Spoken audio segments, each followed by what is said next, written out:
vicinity of Mulund. Start a small club in Mulund, which can be a very enlightening sort of a thing for everyone who is here. And we have talks which are not only restricted to one field, but you can actually learn and grow and connect to whatever field. And we are always open to actually have more and more people coming forward to actually give a talk. So this time we have Sohaib, who is giving his third talk, who's been actively working in the second biggest slum in the world, in Maladies. That's in Bombay. In Bombay. In Bombay. So Sohaib has been actively working, educating the kids there to not only do good in the normal day-to-day life, but in a lot of vocational courses also. So I'll show it to take it forward. Thank you so much.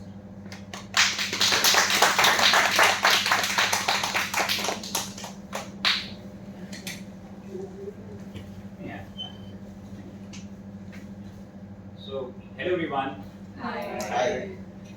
I'm Sohaib, and thank you so much for taking out time on a Sunday morning when it's raining already.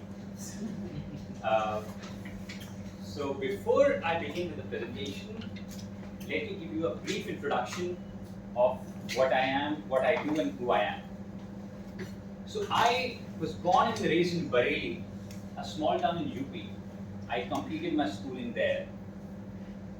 Then I completed my electrical engineering and was working in Gurgaon with Siemens for close to 9 years before I decided to take a leap of faith and join the Teach for India Fellowship Program. So what I do now and what I did post that is all going to be part of the presentation. So without further ado, let me take you through my journey. Look at this picture very carefully. And if any one of you can say what can you make of this picture, what are the physical features that you find here, any one of you can take a guess. This is what Mumbai is, the slum and the society. Okay, could you also tell me where are the slums located in this picture? On the left side. On the left side. How did you find that out? Blue shanties. Blue tarpaulin. Perfect answer, Bingo. That's a slum of Malmuni in Malad West. And blue tarpaulins are representative of slums. Why so? The roofs are made of cement sheets and they drip in the monsoons and the rains. Hence they cover it blue tarpaulin. Hence, if you look at Bombay on a map on a scale of 200 meters and above, you would find blue as a shade as part of the slums. That's on the left side of the picture. What is on the right side of the picture? What do you see here? Anyone take a guess? High-rise apartments of Evershine Nagar. Slums on one side, high-rise apartments on the other. What do you think divides the slums from the high-rise apartments? Any guesses? Nallas. Nalas. Perfect. So this is an actual nala, technically a tributary of Poyser River, but trashed to a point where it has become indistinguishable from nala. So nala becomes an embodiment of separation and disparity. Nala separates the haves from have-nots, and nala separates us from them. So distance of a few hundred meters, but of two completely different worlds. On the left side is a school that I taught at in Malmuni, and on the right side is Ryan International School, which most of you would have heard of. Separated by a measly 800 meters. Two different schools, two completely different worlds. This is the view from the school I taught at in Malmuni for 3 years. Behind the Nala are the mangroves. Behind the mangroves, you can see Mindspace area in Malad, which is a premium office space building in Malad West. This is the school that I taught at, and no space available here inside the school premises, so even an Independence Day function happens on the road. A world where children even get the opportunities to visit NASA, to a world where Arman, a student of mine I taught in 8th grade in 2016, you can see him lugging a sack of clothes onto his pushcart to sell in the nearby market. And Arman's father suffered a heart attack. So Arman had to step up and assume responsibility because his father could not lug his sack of clothes and push onto his car, which eventually meant Arman stopped coming to school post his 8th grade. And this is not just Arman's story. Almost all women in Malmini post their household chores engage in assembling hair clips, the hair clips that you wear, hair bands, or sticking artificial stones on clothes for an extra amount of money. And what is an extra amount of money? Assembling 100 hair clips for as little as 10 rupees, and which anyway takes them close to 1.5 hours.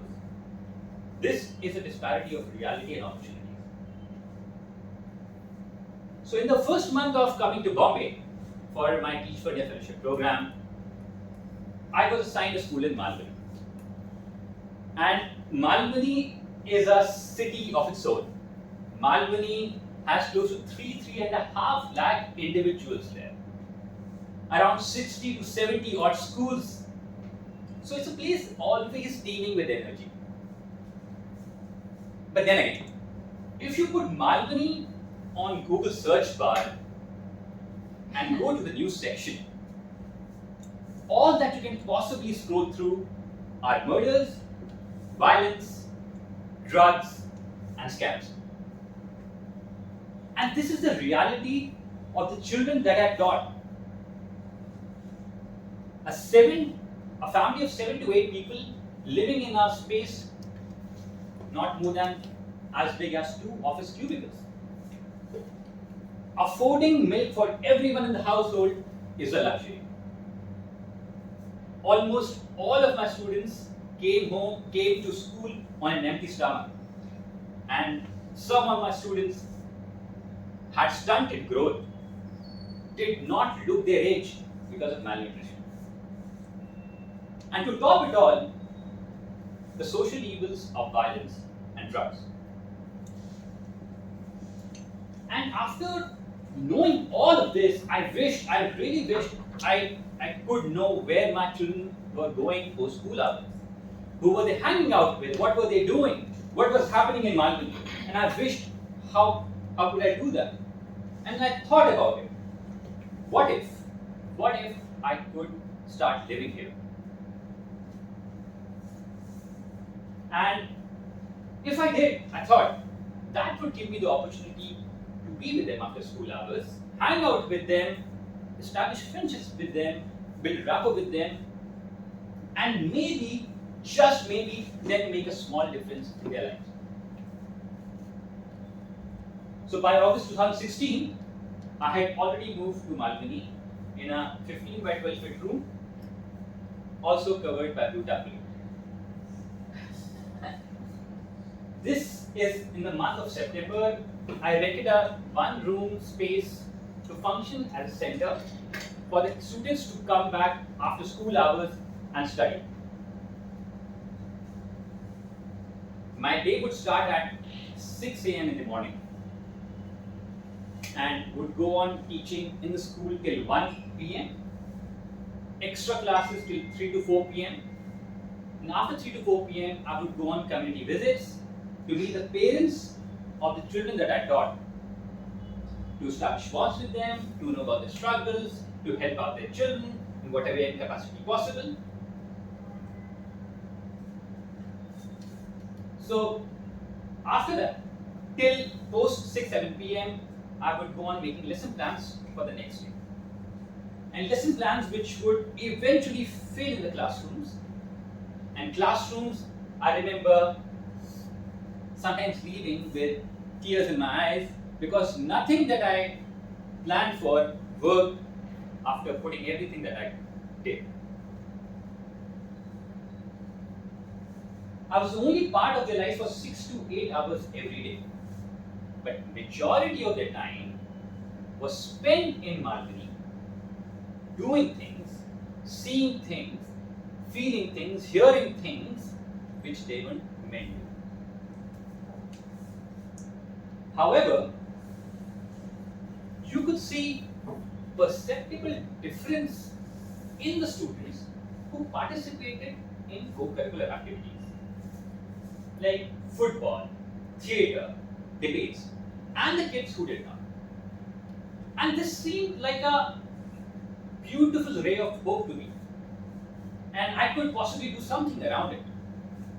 So through our network, we also got opportunities for them to even perform at Kala Ghoda Festival, even have the opportunity for two of my students act in movies like Hishki and Manto.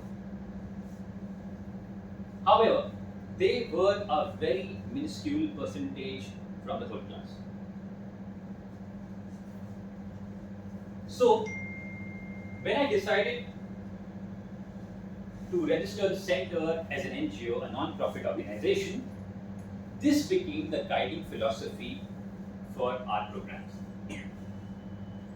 We built 5 competencies of consciousness, critical thinking, courage, collaboration, and creativity using visual arts and performing arts.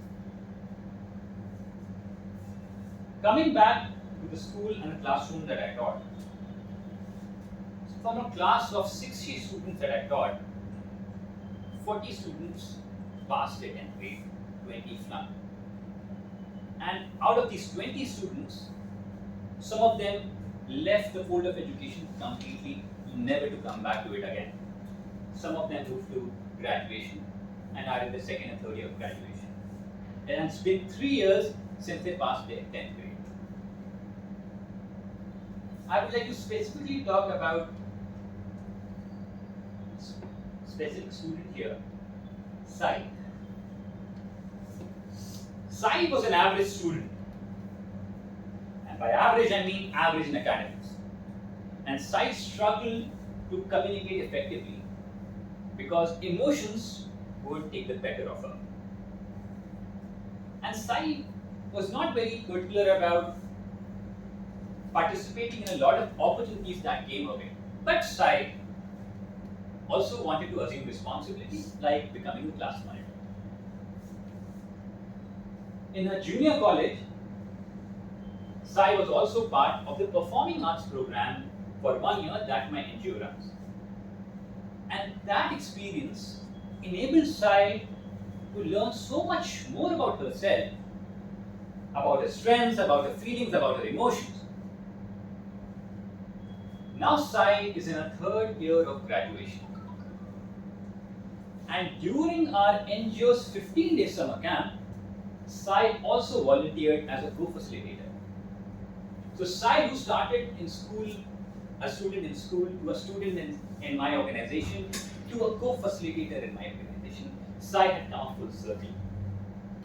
And this experience was also very pleasant for her. She found a purpose. At the same time, she also found love and admiration from students that she worked with. We could also see that all the opportunities that Sai got through this experience turned her into a more wholesome, empathetic, and a confident person. Another student of ours, Naz. Naz joined our programs when she was in grade 3rd. She has been part of our programs for 3 years now. Naz was burdened in her household by her parents for household chores, for doing household chores. Unlike her brother, who got the freedom to not help out at all, which is mostly the case how this happens. A 10-year-old Naz found a voice in herself to speak about it to her mother and aunt and talk about how she felt. Parents who were apprehensive of sending their kids initially now expressed deep gratitude as the kids were learning something they didn't think was possible. And we hope to see the ripple effects of these in their classrooms. We hope to see the ripple effects of these in their own homes, because we work on important topics such as equality, discrimination, gender violence, and drug abuse. Some of these stories may seem insignificant right now, but over the years, these small, insignificant stories are deeply transformating for our parents and students. And so my hope is that over the years, we are able to provide such opportunities to students like Sai and Nas, in the hope that 10 to 15 years in the future, if you put Malvani in a Google search bar and press news, you will find less news of crime and more news of stories of change. So I leave you with a quote which has been very close to me and stayed with me for a long period of time and continues to do so. We struggle for the kids who have no choice but to struggle. Thank you.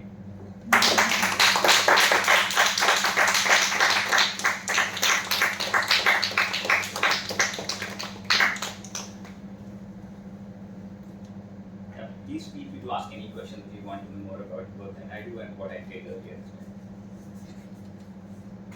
First of all, how did you, from Siemens, how did you apply for the new field? What sort of prompted you? So for the longest time, I realized the kind of work that I did wasn't meaningful to me. And it took me 9 years to do that, but I realized when I look back in hindsight, the journey had begun after 4 to 5 years. I knew in my heart that this wasn't something which I was finding meaningful in my life. And so I started looking for opportunities in the development sector. But then again, coming from corporate sector, you become complacent after a while. And you get a certain amount of money after every month. And shifting to development sector meant that you would have to curtail on a lot of these luxuries. So it took me a while to make up my mind about taking that huge hit. And once I did, I looked for opportunities. I started reaching out, but because of no experience in the development sector, I could not. Eventually, I was searching through Google. I found Teach for Fellowship program and applied for it, and luckily got through. How was the experience staying in that area? So actually, you told about all the good stories. The bad stories, you would have I got want a to know lot that of what kind of threats. impression did that area give A to lot of threats would have got, a lot of. So that might take another session much longer than this. But to keep it short, and very honestly, this started as an experiment for me to live there, to develop more context. But it's an experiment because my co-teachers, my co-fellows from Teach for India dissuaded me. Don't do that. Don't be crazy enough to do that. You might fall ill, you might fall sick, for X amount of reasons. And I thought, fair so. I would move back with you guys or somewhere, let's say near in Malad West, if that happens. So started off as an experiment. Couple of months down the line, or I can't point to a specific date, but that changed from an experiment to a conscious choice. It wasn't something, if I knew if I felt ill, then I would not shift out of this place. And the reason why, if I may, when you start living in a place, you form bonds with the place. You form bonds with the people. When you form bonds with the people, automatically this place becomes your home. So if anyone during that period of time asked me, okay, where you stay and where is your home, I would inevitably say Malvani is where I stay. Numerous instances of children or their parents coming up to me and if they were not allowed to sit in the classroom because of coming late, innumerable times, have been threatened sometimes, but not acted upon, for sure. So, I think the huge shift happened from the perspective, the lens of perspective, and the lens that I come with privilege. And the whole idea of what I was doing, I had to remove as much in my head, remove as much privilege as I possibly could to work with them, to walk in waters in Malvani with my slippers, drained in muck and everything that you can possibly think of. And we find it to go to their homes and think of, okay, मैं ये पानी पीऊंगा तो ये पानी में ये filtered water नहीं है. But you learn, you do that, you go over, you push yourself to do that. And now, after close to 1.5 years, 2 years into that, almost every day my dinner would be at their houses. Almost every day. Because they would not let me go away. If I'm going for a community visit, they would ask me to stay back. Sir, khana kha ke jaiyega. And then I would eventually stay back, have dinner, and then I have innumerable stories of how all these people became family. So much so that there are few people, few students and their parents who treat me as I'm their own family. So much so that if someone comes and talks about, okay, ye kaun hai, so they introduce me as the eldest son in their household, which is a great honor. So they're happy instances, but I think the perspective matters because I knew what I was getting into when I quit my corporate job into moving here. I knew what was the worst that could possibly happen. And I used it as a benchmark to push myself, okay, as long as this doesn't happen, I'm fine. I can work around it. And I think that became the guiding principle how I operated throughout the 3 years. And yes, this is what it is. I hope I answered the question. Yes, please. I have quite a few questions actually. First one's very simple. Have you ever thought of or done any fundraising campaigns? I do. We currently have a fundraising campaign which is in Kamila right now. We are a small organization, entirely funded by friends and family. We have not been able to get CSR donations because you need to be registered for 3 years before actually applying for CSR donations. So we will complete our 3 years as a registered organization in 2020. Although we have been working on the ground for the last 7 years, but we were testing the water. We were thinking of coming up with a viable program before registering as an organization. As an individual, you cannot do Yes, fundraiser. Yes, we have an organization. We keep our fundraising pages there. I'll direct you after the conversation and I'll show you how. Okay. And do you have any particular days when you like to invite other people who also want to contribute some talents or something or serve with some time or give them some time, because I'm sure there are a lot of people in Bombay City Right. who would like to do something good, but they will not have. They want to have their jobs, their comforts, their stability, their whatever, but they still once in a month or something like that want to come and give their time and. So we operate on Sunday as well. We partner with 7 schools in the same community, Malur. And we send our own team of instructors. And we also have the center. One room ki jagah par there's a 3-room center. Now we also run that center. So on Sundays, we also run our programs. So even a lot of times we ask people who want to support to visit us at the center, know what we're doing, get a more nuanced idea of what we do at the ground level, and then we can possibly hash out opportunities of what can possibly happen in the near future in terms of any opportunities that you are able to bring. Does it answer your question? Yes. So to put it crisply, I invite a lot of people to come over on weekdays or weekends, whichever suits them, and then have a small session with their instructors, or if students are available at center, then as well, before moving on to the next step of finding avenues of collaboration. That sounds good. Do Yes, you please. ever miss? Sorry, go on. Sorry. Yes. Do you ever miss going back? I mean, do you ever miss what you were doing? Like, So, I mean, because it's a completely different life from what you are brought up to, and then what you have chosen. right. Since I understood it in 2 ways, I'll answer the question in 2 ways. I think you meant going back to the corporate job. Everything, Yes. like Other life that I it's a very different life. So, I think over a period of time, you develop your own ideologies and philosophies in life.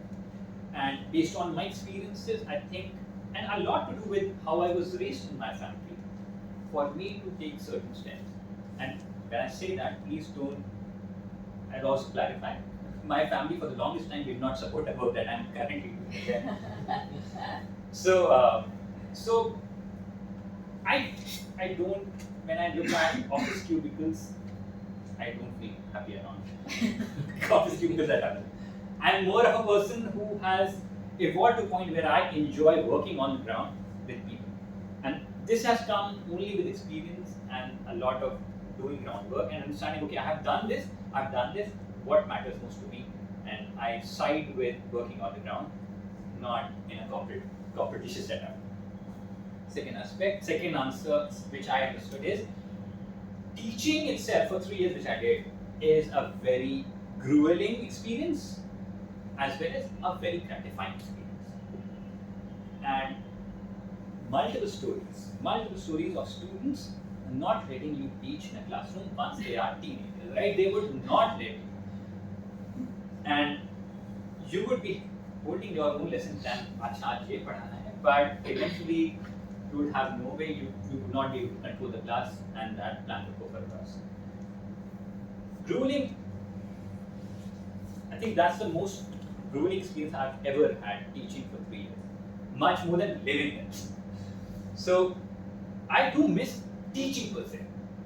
Going back into classroom and teaching is because it's a very gratifying experience, because what you do right there and then, you are able to see in a student in their actions, sometimes right there and then, sometimes in a few months' time, in a year's time.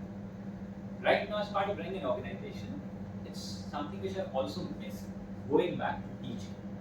So to complete, which I understood also as well. Yeah, and there was one more aspect to it. Like, see, from what you mentioned, right from morning till night, you are almost surrounded by people.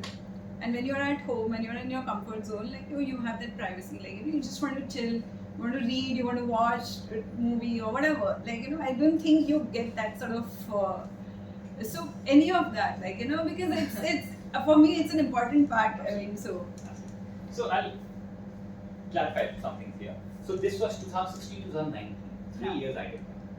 And I knew this was not sustainable. Because during that period of time, I had almost stopped going out for things which I thoroughly enjoyed. Much, I can't compare them.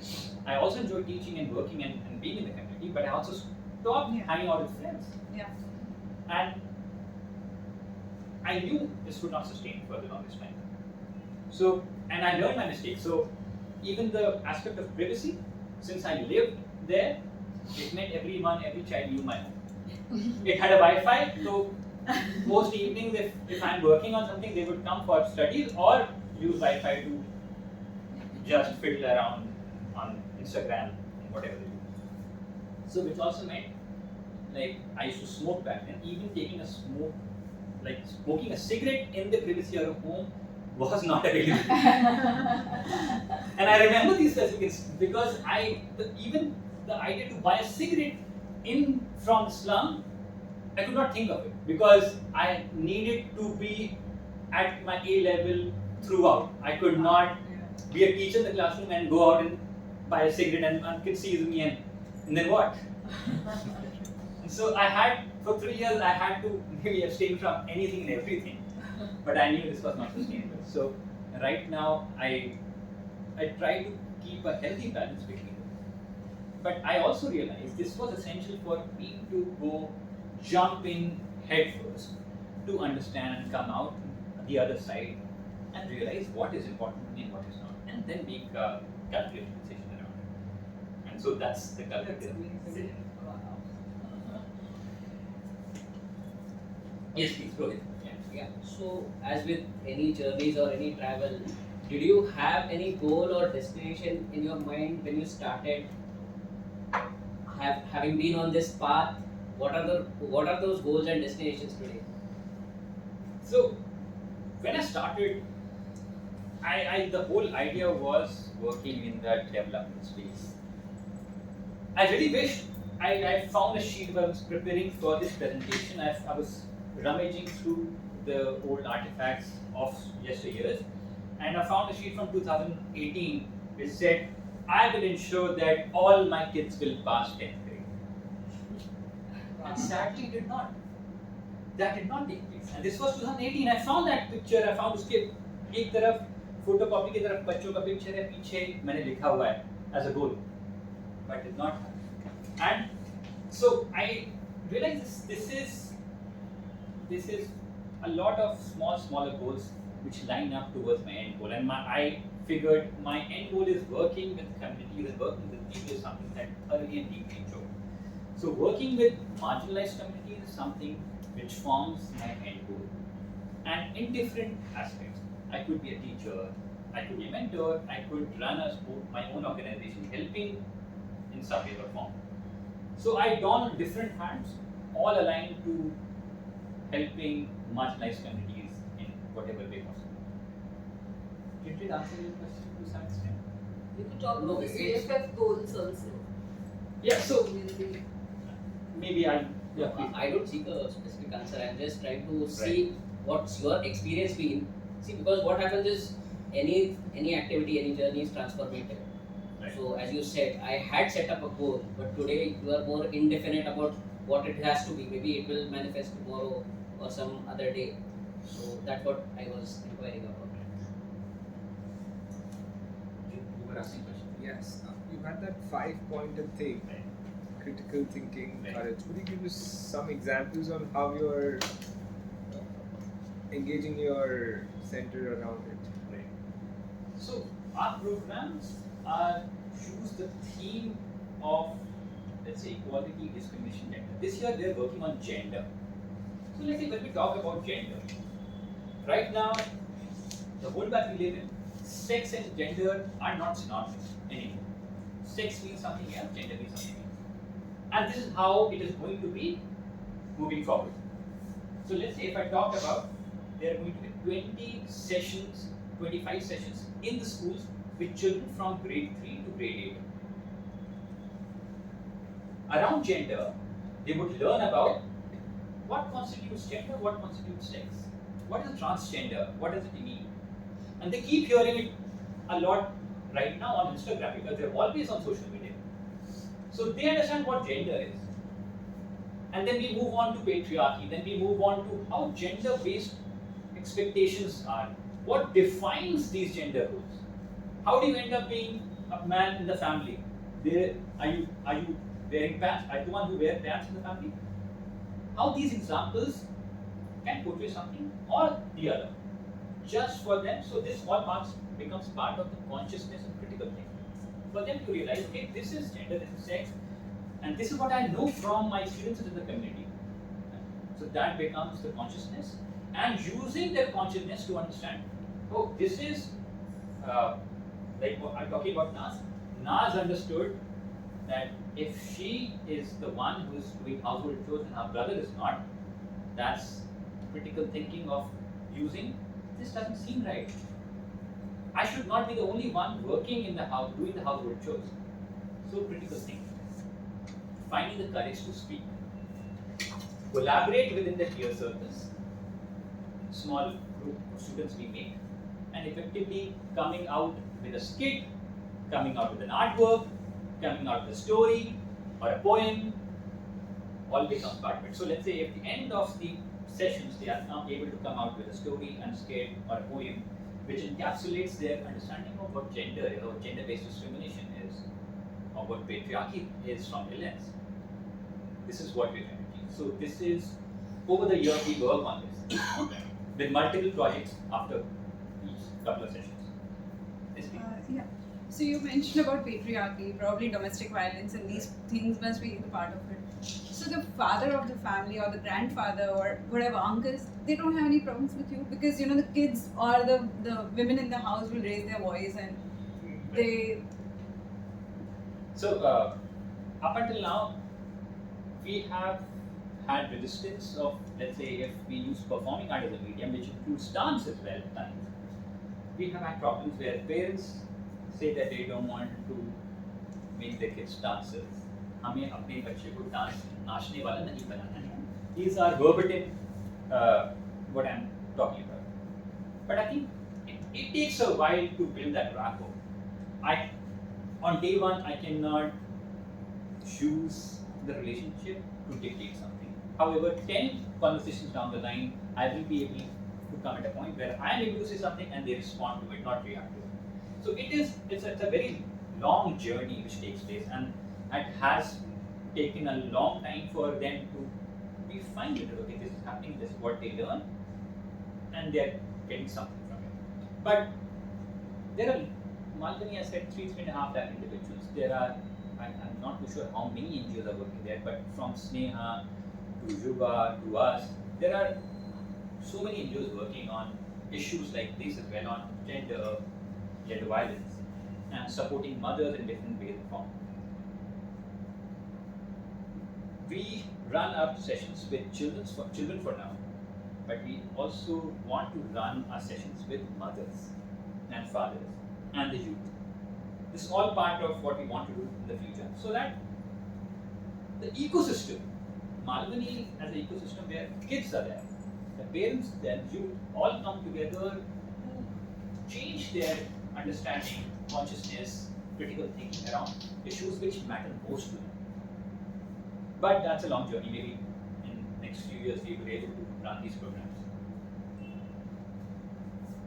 Yes. You said you created an impact on those kids, but did that basically some impact And teaching as an experience, fellowship as an experience, which I did, is something which teaches you much more about you, who you are, what, if I go into the language of therapy, what your traumas are, how you react, how you respond in a classroom, how you were raised, how you end up talking to students, all your kids who may not have the same authority and power that you have. I think it teaches you a lot about it. It teaches you about patience, and I think any parent in the audience can vouch for it, how raising a child, teaching a child takes immense amount of patience. So there are n number of things I could talk about, how this has been a more rewarding journey in terms of my own learning than giving back. You never wish back. Sorry? You never wish to move back to Bareilly or working for the communities in Bareilly? So that's a question my parents, a lot of my relatives keep asking me, because they want me to come back closer to home. And I don't have a definitive answer to that. The reason being, once you start living somewhere and identifying them as family, as your home, I find it difficult to remove myself from here and go back. It's not that there are not enough people who are in need of help there, but just because I have developed a relationship with these people, and that's why I extend or deploy my energies over here. Yes, please. So it was a great talk. It's very inspiring.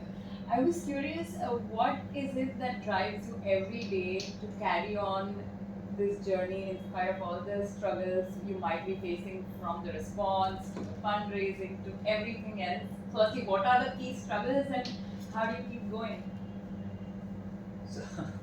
So we are a very small organization, and that's why one of our major pain point, struggling point is that we are not able to raise funds effectively.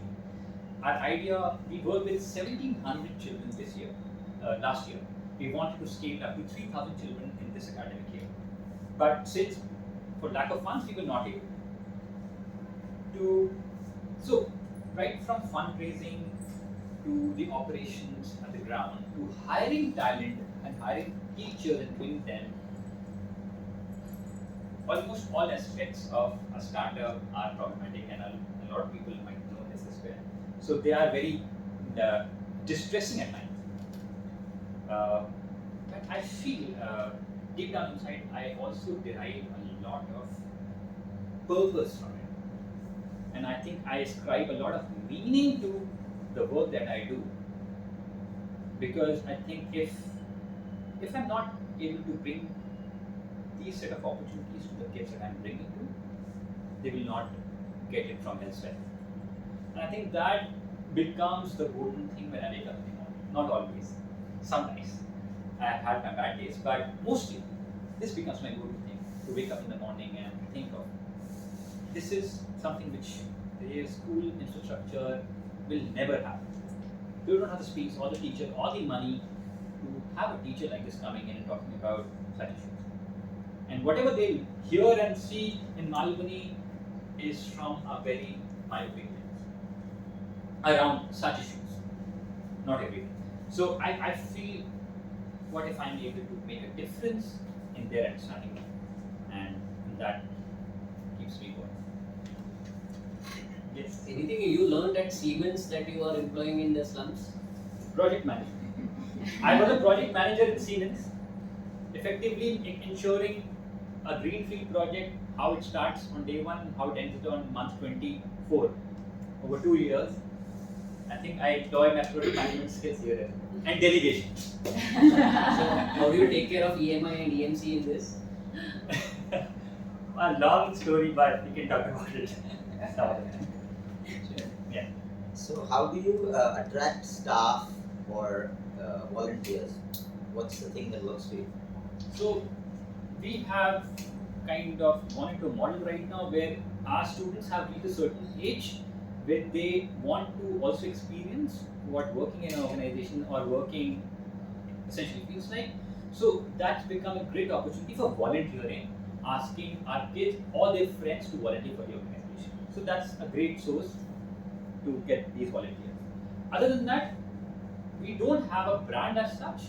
We might in a couple of years, but we also do here through portals, websites, Indeed, Internshala. Okay, so you do a regular Regularly. every other organization.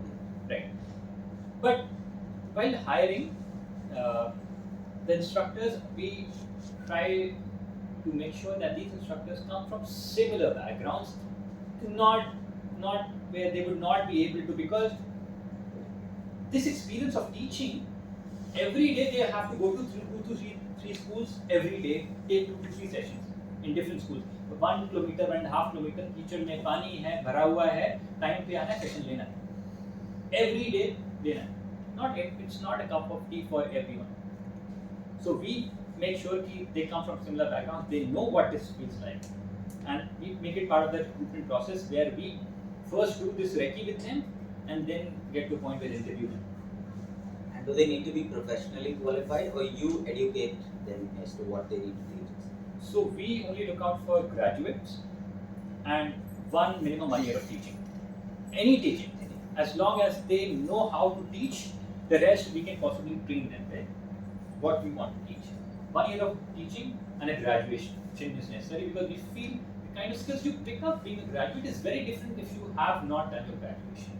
A lot of skills which may not seem very quantifiable as such. Yes, Yeah, thank you so much for the session. This genuinely helped us see a side that we were probably ignoring till now. But the question that I have is that you are working in Teach India or Teach for India and another organization. These organizations run on the basis or shoulders of corporates, and that's where the money comes from. And you've been facing issues with funding.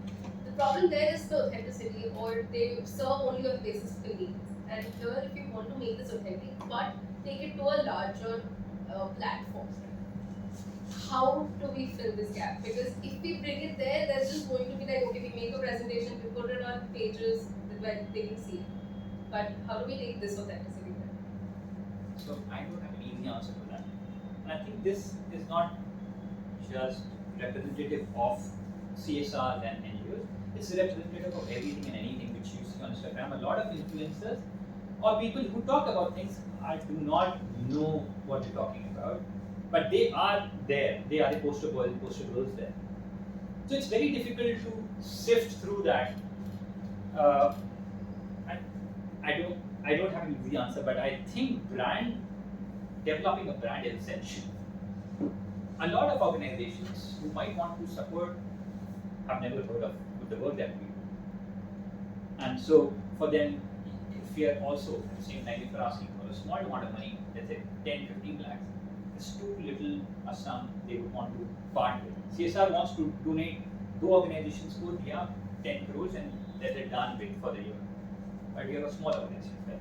But then again, I feel developing a brand is very crucial to ensuring getting funds from CSRs or HNIs. Even donors, like if there is a known brand to you of this people doing this for a long period of time, you are more inclined to donate there than an organization that you have not heard of. But yeah, I don't have any names. Do you do skill development as in, do you see your students basically being a part of your organization, teaching, hired as teachers, so you're not only restricted to education but also livelihood generation for them? And the youth actually sees you as a means to get enrolled to like somewhere into dancing and actually be a dance teacher at your school or something. So At your right.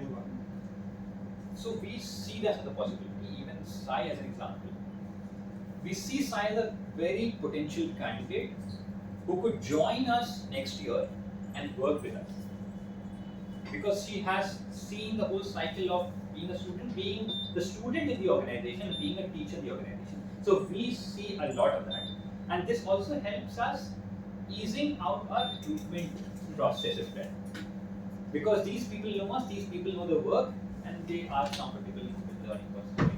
As long as we keep them in the center. Basically, you develop local champions within the community, and that's how you don't need to stay there. They are your representatives actually staying in the community. So that's the idea of the organization. The whole mission and the vision of the organization is such that after, let's say, 5-10 years, when children, youth, and parents know about issues, about their critical thinking around such issues and consciousness, and they find the courage to do something around it, change the status quo of the community. And that's why the last slide of, if you put Malvani maybe 15 years down the line, because children are doing projects, youth are doing projects there, things change on the ground, and suddenly stories change on the ground, and news change on the ground. That's the idea, that people from there learn the skills to make those changes. In your fundraising efforts that you have currently going on, can people from abroad donate easily, or? So we don't have an FCR. FCR is essential for any foreign citizen to donate. So we can only take donations in rupees. So that's not a possibility as of now. Hopefully, 3 years ke baad we can still apply, but it is also a very lengthy process and not everybody gets it. So we're not sure of it. You said you're running mainly from the funds of friends and family. How can maybe we as a group, what is an effective way for you to raise funds when people want to help, but like what should they do apart from personally donating? What's a good way to spread this word and that you've learned? So a lot of times I feel each one, big one, is a decent strategy. If you know of a dear friend who might want to support a cause like this, just each one person bringing one person is more than enough. And the idea is not to get a one-time donation. One-time donation is a false promise for the organization, and I tell you why. If you give me a lot of money this year, I will scale up, thinking next time we are in. Next time you don't, and I'm left in lurch now. I have scaled the program, now I don't have enough money, so I will have to scale it down or fire an employee. So when we work with people, when we work with donors, we ask them to work with us for a long period of time, which means they come to the center, understand the kind of work that we do, and once they are sure of what the work is, then partner in terms of improvements and getting another person on board. What is the cost of your staff? What's the average cost of having one person on your team? So if I talk, if you don't mind sharing. Yeah, please. So somewhere between the range of 15 to 20,000 is the salaries of our instructors. The program manager is around the range of 30. The average salary in Malvani for a teacher who has an experience of 2-3 years is around 10,000. That's a municipal thing. Private school. Municipal school. Private school. Low income private school. If you have experience of 1 year, maybe you might get 6,000, 7,000 also. But that's how low it is. In pandemic.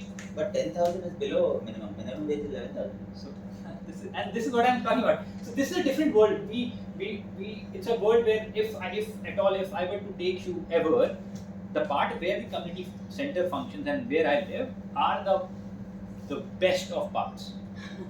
I could take you inside where I did not know for the first 2 years this was part of Malmani.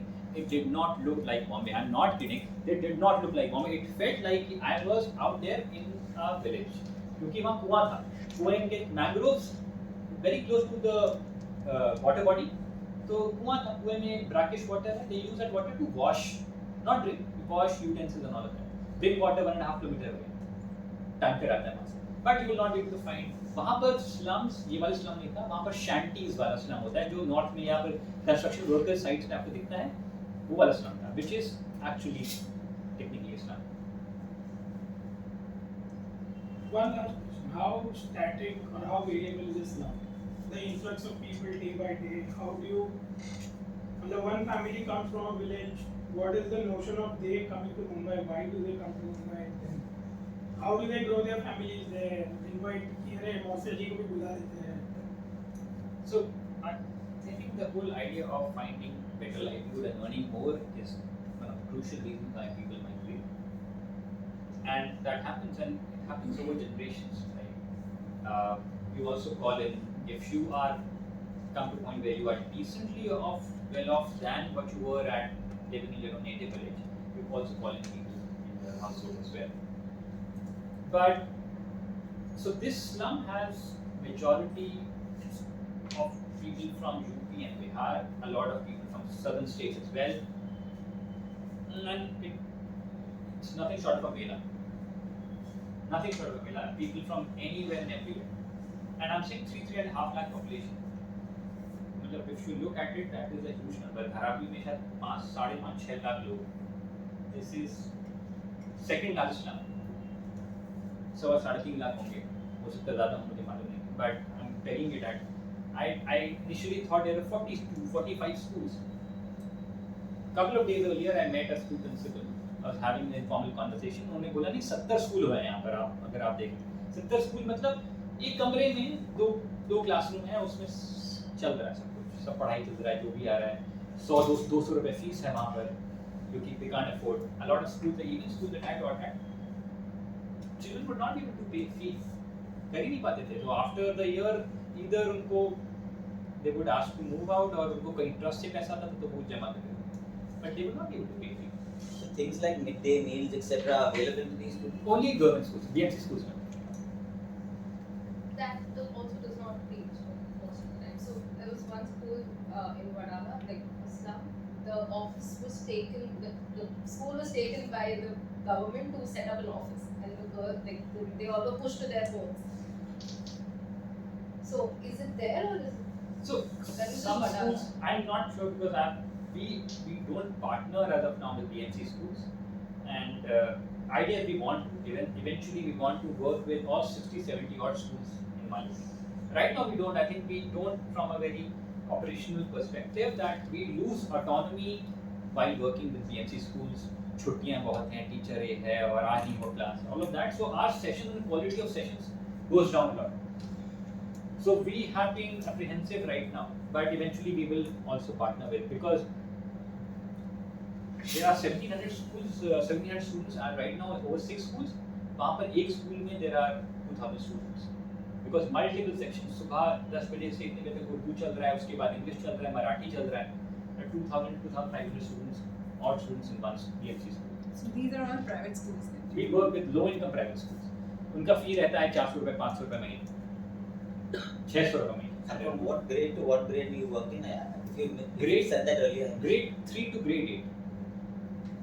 And not below that, not beyond that, because grade 2, grade 1st and grade 2nd kids are too young to understand, okay, but we're talking about when we talk about character. And not grade 9 and 10 because they're very focused from the school कि इनको पढ़ाई पे focus करना है.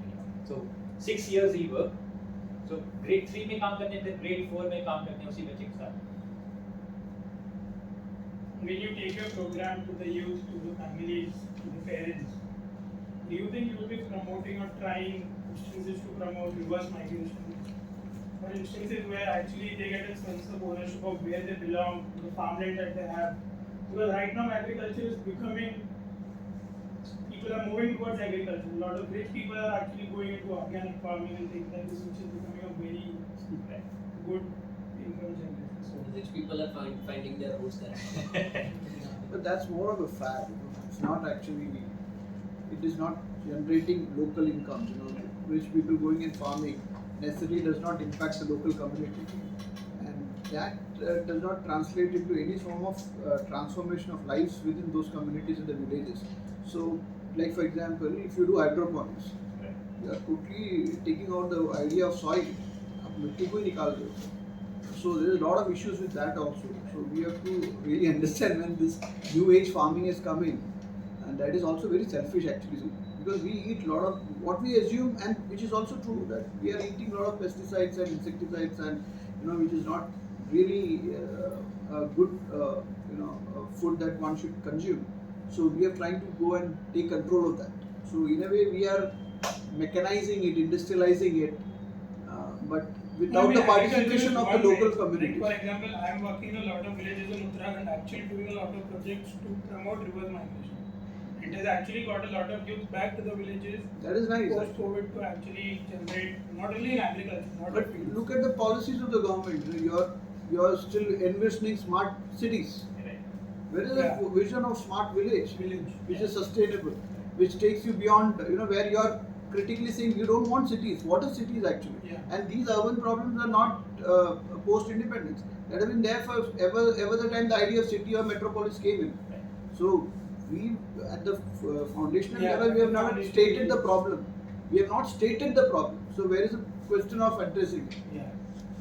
So But I want two things. How does compassion, idea of compassion, you have courage, you instill the idea of courage to kind of take on your circumstances, to kind of, how do you make it compassionate? Because it's not always response in a certain way that you want to make it operational or make it a sahaja bhava of the being, right? You have to also respond in a very compassionate way, in a very inclusive way. Otherwise, it is always a causality that you are creating. You also, even if you are educated, you respond to your circumstances without compassion. That will lead into a certain kind of reaction coming from any quarters of your. So how does that idea of consciousness? You said consciousness, but how does compassion become that kind of conscious way of dealing with your circumstances? Is there many of the issues that we see in these places is also idea, there is no dignity provided by the other. So how do you bridge that gap between the idea of owning your own self and that is which is not granted to you? So is there a way to kind of graciously accommodate this complexity, because education by itself does not allow you to have this particular, this is not a skill set. Right. There is a certain kind of self-awareness that one has to build. Otherwise, you only respond and you create a certain kind of causal reaction eventually, even if you are educated or otherwise. So how do you become that, how do you bring in compassion as a way of being, So it's been a very learning experience when topics like when you bring gender in the classroom. The girl students have a very different worldview and boys have very different worldview. And sometimes what happens is, even though we don't want a session to go that route, it eventually happens that boys, because we're teaching them gender, boys feel their voices are not heard. And so when we evaluate their answer, then we feel that they feel angry around that they were not heard. Like, when we're talking about facts and opinions, we're teaching them what is a fact, what is an opinion. And even an example just to portray that all boys are bullies, all are bullies. That was supposed to be negative opinion. But because we were talking about gender, they stopped looking at that lens from the lens of opinion, fact, whatsoever, but उन्होंने पढ़ लिया, they shut off. कि उनको अब ये भी नहीं मतलब फॉर देम इट वाज कि ये ओपिनियन नेगेटिव ओपिनियन है बॉयज के बारे में, but since they read it they like this is what they are telling me, so all of them marked it wrongly because they did not read beyond that. So I think, and I don't have an easy answer to that. Even when we're working with communities like these, again, I go back to Maslow's pyramid of hierarchy, which talks about if my physiological needs are not met, I cannot reach the top of the pyramid where I'm actualizing a lot of my other needs. So I feel in communities like these, a lot of physiological needs are not met. So sometimes I feel that we might teach them this and they give answers, they respond, they discuss. But what happens on the ground when that happens in that moment, how do they react, will govern if change happened or not. And it is next to impossible to measure that right now. But to answer your question and not be able to completely answer, so we realized this is something we also have. So we iterate every year. 6 महीने बाद क्या work करा, क्या नहीं करा, किस तरह के आंसर है, change our plans, add something to it. So there is a tool right now which has being used almost all schools called social emotional ethical learning. SEL कहलाता है, social emotional learning. Now every session that we make, we use that as a frame कि how you are feeling at a particular moment to learn more about why you are feeling so, and which also means you need to be very mindful about it. So almost every session of ours begins with a mindfulness activity. Also has become a fact, but then again mindfulness 2 से 3 minute light music में पूरे however chaotic their classroom was, it happened. 2 बच्चे शांति से बैठे हैं, it calms them down. It does calm them down. Well, this is practice that I did during my teaching days as well. And maybe, hopefully, when your emotional sense has come to a stable place, you are more attuned to responding, not reacting. So again, not a guarantee because वो तो उस moment के लिए हुआ है. Maybe, hopefully, if it becomes a practice, because if you do it consistently, they also see the reward that it calms them down. Maybe eventually they would want to continue doing that. Maybe they would be inquisitive enough to ask more about it and learn more about it. But this is at most that we can possibly do right now with our program. Who designs these programs? Because this is so not in part of syllabus. So there are a lot of open source curriculum available content in it. So what we do is there अभी gender का है, Oxfam का एक बहुत सुंदर curriculum है, which they implement in the state of Chhattisgarh. So we were researching on our own कहाँ gender curriculum available है all around across the world. We download all of those, read through them. Well, we have a team of volunteers who do that, who were part of Teach for India Fellowship program but have been in this education sector for a long time, and then we contextualize it to the community that we work with. So we already have around a lot of plans available to us. We see what can we change and tweak in this plan to make it more relevant for the students that we work with, and then we design it about it. But we design it, and the last result is us contextualizing it for the last mile. It cannot be a plan that someone does in Ryan International School. It will fail. It has to be contextualized to what my community comes from, my kids come from, and their experiences, their lived experiences. You had mentioned this critical thinking that you have. That there's a girl who's sweeping and realizes that her brother's not doing the same amount of work that she's doing. So this kind of awareness may be creating some sort of conflict situations in their households, right? So do you have any such examples, and how do you interfere or do you attempt to resolve such conflicts? So a lot of times I think we hear the child's story, and when we hear the child's story, a lot of times they don't find the courage to speak up. A lot of times they would effectively come back a lot of students I told about how the parents see dance as not a great form of. But that's already a preconceived notion. Right, preconceived. Now here you kind of introduce something new, Right. and now they've realized that it's a different situation. So then what? We play very tactically. Again, when we're teaching gender this year, we can't be teaching about gender fluidity, what is happening right now. Because again, the conservative community talks, you suddenly talk about issues, they will go crazy after hearing कि मेरे बच्चों को क्या पढ़ा रहे हो तुम. So we stagger it little by little by little. So अभी सेक्स और जेंडर में बेसिक डिफरेंस, जेंडर में जैसे ट्रांसजेंडर अब उनको पता चल गया. So we also, when we work with schools, we take the HM, the headmaster and the headmistress and the teachers into full confidence. This is what we're teaching, this is what the plans look like. There could be an issue where parents might come in and say कि मेरे बच्चों क्या पढ़ा रहे हो. As long as you can back us up, we are fine. And we don't want to come to a point where you have an altercation with them. But listen to them, hear them out. Maybe at some point make some changes, make it less offensive for them to at least let us be in the school and teach the children. And continue and fight for another day. But it is a very staggered approach. We cannot make changes in one go. It has to be very, very staggered, very slow. Yes, sure, it is not bad. Thank you so much for Thank you.